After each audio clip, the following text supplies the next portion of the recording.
Finalmente saiu o capítulo 185 de Dandadan e eu tô feliz porque Sanjome / Saint Germain não é o vilão da história. Quer saber tudo o que aconteceu no capítulo 185 do melhor mangá de todos os tempos? Não se esquece de se inscrever nesse canal maravilhoso ou eu vou te deixar malhando com o professor bombado. Fala, meus delinquentes, como que vocês estão aí? Já conseguiram mudar o seu ódio do Saint Germain e do Sanjome pro professor de educação física? Eu tenho certeza que até o final desse capítulo, com certeza, vocês vão odiar esse maldito assim como eu estou odiando, tá?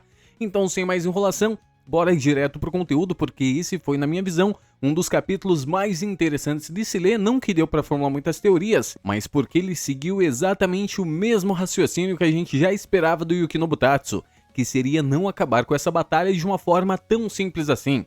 O capítulo começa com a nossa personagem representante Rin continuando a cantar. E lembra que eu mencionei pra vocês que ela não conseguiria utilizar os seus poderes? Exatamente isso que aconteceu. Enquanto Aira desce o cacete em todos os dribblers sem cabeça, ela nota que os poderes da nossa personagem Rin não estão efetivos.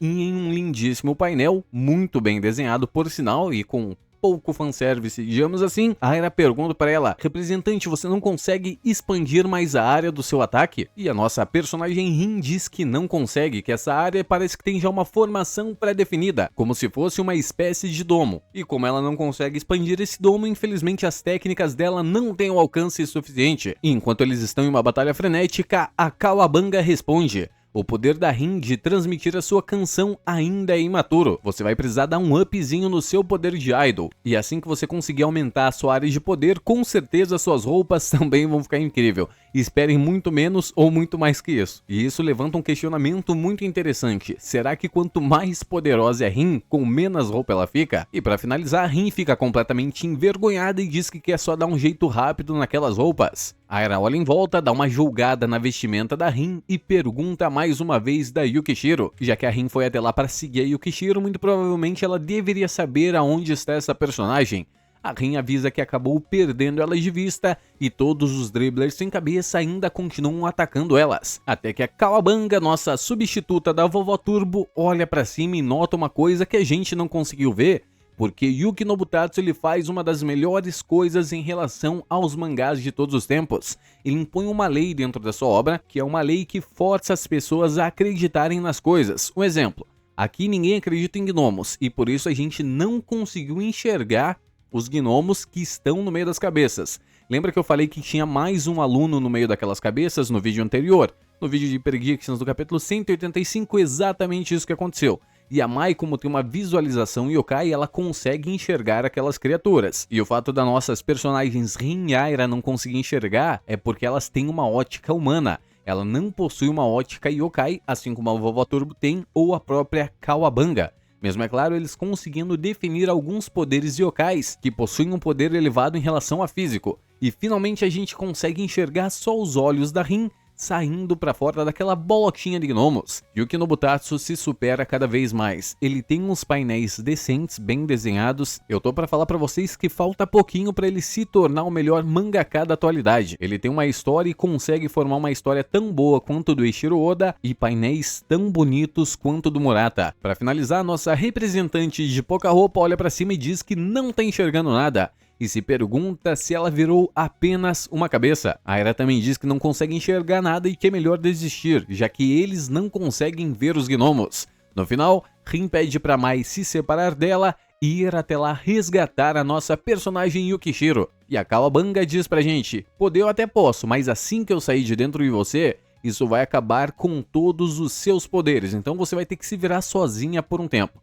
Finalmente, então, a Kawabanga se solta e vai voando em altíssima velocidade atrás da nossa personagem Yukishiro, envolta de um mar de cabeças. Automaticamente, assim que isso acontece, Rin perde seus poderes e fica completamente vulnerável. A Aira entra na frente dela, diz pra ela se preparar e no mesmo instante, simplesmente diversos dribblers sem cabeças lança a bola de basquete pra tudo que é lado. Todo mundo quer acertar a bolada na Rin na Aira. A Aira mete a bica em todo mundo e diz pra ela não ficar parada porque provavelmente ela vai ser esmagada pela multidão inteira. Dá pra gente ver a Rin correndo desesperada pela quadra inteira. Seria um ótimo ótimo incentivo para ela deixar um vampiro gostosão na frente dela. Tenho certeza que ela correria muito mais rápido. Já cortando a cena para Cowabunga, ela conversa com os senhores gnomos, dizendo que existe uma forma de conseguir salvar a Yukishiro. Todos os gnomos fazem uma espécie de corrente e se unem à nossa personagem Cowabunga. Ela então vai em alta velocidade em direção à cesta de basquete e todos os dribblers sem cabeças que estão por perto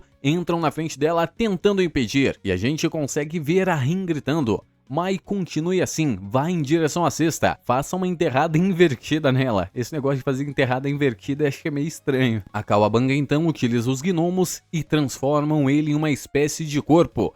Pega a cabeça da Yukishiro como se fosse uma bola de basquete e sai andando pela quadra, desviando de todos os dribblers sem cabeças, até finalmente chegar diante da cesta. Assim que ela vai tentar dar uma enterrada invertida, os dribblers sem cabeça tentam impedir que ela consiga fazer a cesta invertida dela, e o corpo de gnomos que ela possuía simplesmente se desfaz, e utilizando aquela mesma forma de correntes, utiliza a cabeça dela para passar pela cesta, fazendo então mais uma vez a Yukishiro recuperar o seu belo corpinho. Como os dribblers sem cabeças ainda estão por perto, eles tentam saltar para agarrar mais uma vez Yukishiro, mas Aira não deixa, avança em alta velocidade em direção a eles e apanha o corpo da Yukishiro que estava caindo. Os dribblers sem cabeça então mais uma vez enviam diversos ataques em direção a Aira. Ela utiliza seus cabelos para proteger tanto a Rin quanto a Yukishiro e diz: representante, volte a cantar logo. Yukishiro finalmente acorda e a gente também, graças ao belo fanservice, e começa a se debater enquanto Aira carrega ela de um lado para o outro.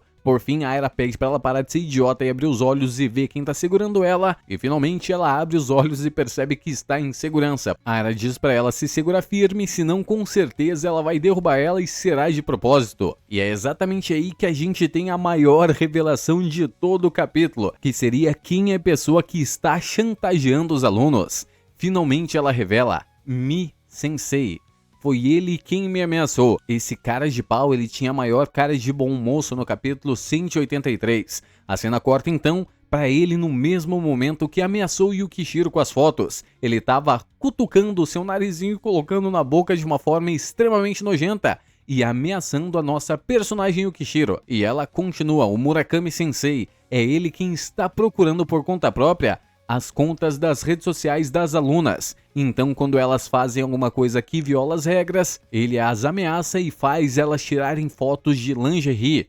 Pode ser que haja outras meninas que, assim como eu, tenham recebido uma faca. E isso é muito interessante porque a gente está completamente perdido, porque todo esse arco das adagas asuras foi montado pra gente suspeitar do Sanjome. E agora ser este personagem que faz essas ameaças é um tanto quanto complicado, porque como ele tem acesso às adagas asuras, a gente não faz o menor sentido, porque até o momento a gente só sabe que ele é um taradão níveis acima do nosso personagem Quinta Sakata. É claro que a gente não consegue aliviar toda a culpa ainda do Sanjome, porque tem indícios que ele é um personagem extremamente cruel, mas esse safado desse professor de educação física com certeza é o maior vilão de todos os tempos. E quem mais será que recebeu os poderes das adagas Asura, hein, gente? Deve ter muito aluninha com poder yokai. Por fim, Aira diz: então é ele, é um bostão mesmo. Eu sabia. Então, para resolver essa história, a gente só precisa dar um cacete no Murakami. E finalmente a Rin diz: Shiratori-san, temos problemas. Eles estão crescendo. Ela olha para cima e todas as cabeças que eram menores e os jogadores de basquete ficam extremamente compridos, exatamente como aconteceu com aqueles Shikigamis da sala de música. Então a gente tem uma leve indicação daí que esse poder yokai não é derivado de uma adaga Asura. Ele possivelmente é uma manifestação de toda a energia amaldiçoada, no caso toda a energia negativa, que os alunos têm em relação à quadra de educação física. E finalmente a gente tem um lindo painel onde Aira está protegendo Yukishiro e Rin está completamente transformada com diversas cabeças gigantes indo em direção a ela. Olha só que maravilha! Por fim, todos os yokais começam a arremessar diversos ataques e perseguir as nossas garotas, e elas notam que as paredes estão pressionando elas. A Rin continua utilizando seus poderes gravitacionais, mas ele fica cada vez menor. E a Cowabunga explica, dizendo que ela não é uma idol profissional, então por isso que os poderes dela vai se diminuindo ao decorrer do tempo.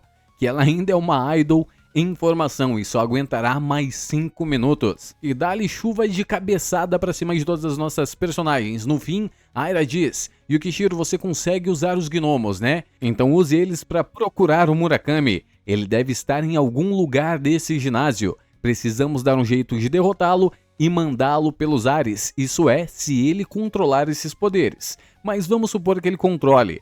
O problema é que Murakami, o professor tarado e sem vergonha, ele está malhando na sua casa e observando tudo de longe e diz: certo, certo, estão dando duro nisso, hein?